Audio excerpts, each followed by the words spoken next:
Welcome to Spoken Reviews, home of the Spoken Reviews. Today, guys, we have a 2024 Toyota Tundra Limited.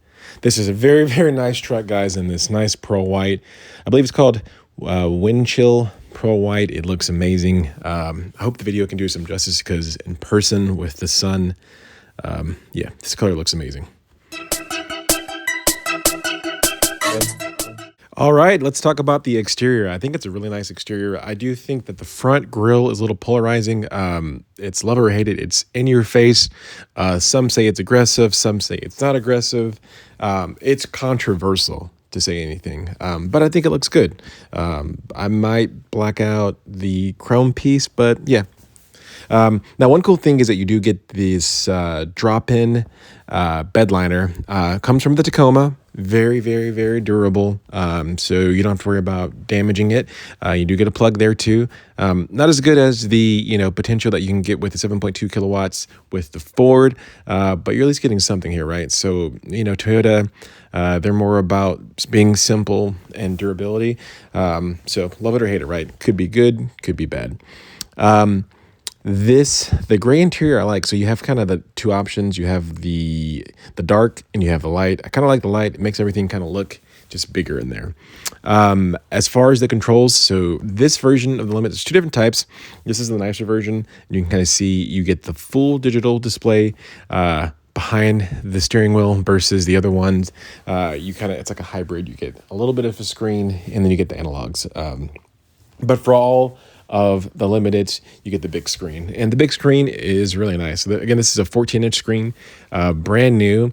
Again, Toyota, it's all about durability for them, good or bad. They're not one to jump out and be the first. They're kind of like Apple, right? Android does the newest, latest, and greatest, pushing technology. Can be a little glitchy at first.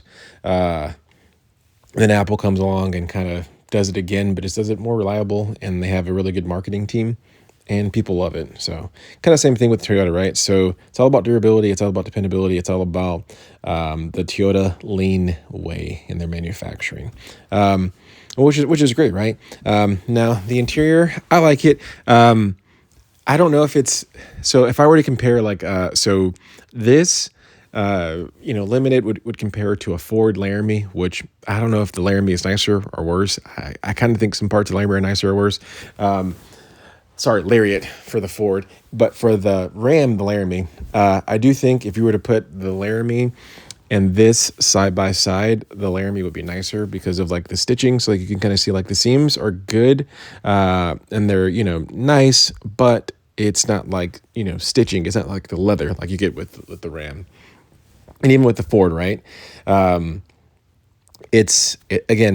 to be there, above mid-tier, again, you're paying some good money for this version.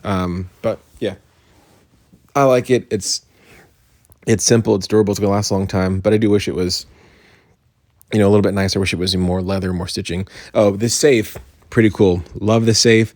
Love the plugs here. Really nice. You could put valuables. You could put, a weapon.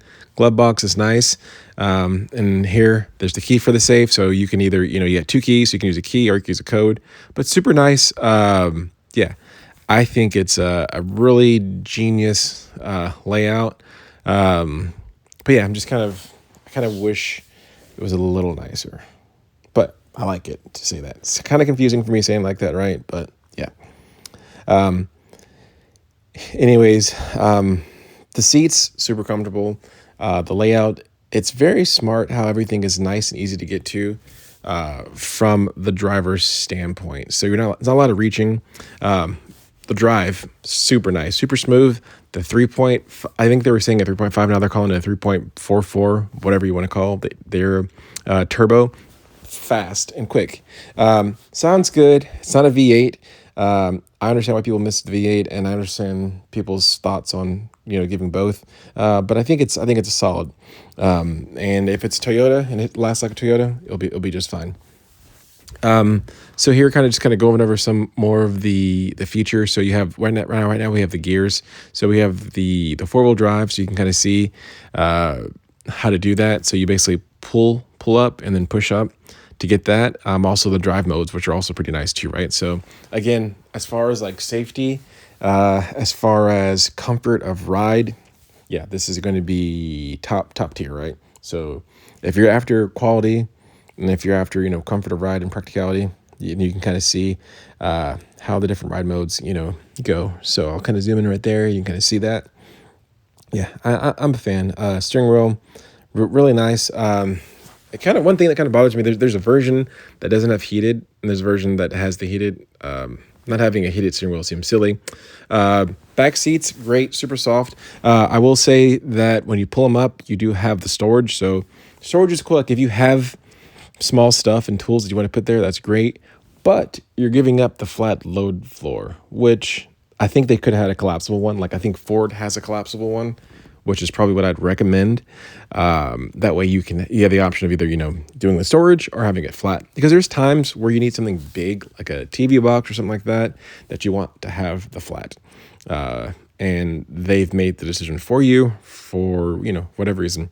Also, you can pull the seats down. So you can also store stuff down there too. So if you wanted to hide some stuff or, maybe certain tools, something like that, maybe you could put back there, not take up space. That was a view from the back seat. Again, good view. I really like the color combination. No moonroof on this one, but they do have it in this class. It's just an upgrade that you have to pay for. We have the different options there. So the bed lighting, all different little functionalities that are right there. So they do a good job at kind of having the button layout where it's easy to get to and access for the driver, which is really what you want, right? Like you want the driver to be able to focus on driving and to be able to quickly get to what they need to get to. And again, Toyota, this is what they're known for. I mean, they're known for designing, they're known for refining, and the quality, right? So yeah, really digging the 2024. And again, this is the third model year, in this new version. So I think some of the issues that they had in the very first versions, like with the Westgates, I think it's been resolved. I think they've, isolated those issues. They've fixed it through recalls. And now I think we're going to be hitting the stride years, right? So 2024 and on should be the stride years. Seats, super nice. And you can kind of see this. Now, this is one cool thing I didn't realize, the lower lumbar. So that is actually pretty cool. So that's something that you typically only see on very, very, very expensive vehicles. So to have that lets you know that they've, when picking and choosing what features, they focus on the comfort of the driver, right? So long road trips, sometimes you need that for the blood flow. Here's this little step up right here, so you can see, easy to get into there. For me, I'm always at my land, at least twice a month. I'm always in and out of my truck bed, so it's critical that I have a nice and easy way of getting in the truck bed. Simply, right? Because if not, I'm not going to use it as often. I'm getting too old to be jumping up and down. So having the bed step, pretty nice. And again, here's the sensors. Overall, I am a fan of the 2024. It's definitely a top contender for a truck for me. Thank you guys for watching. If you have any questions, please leave them below. Please sub to the channel and like the video. I appreciate you. God bless y'all.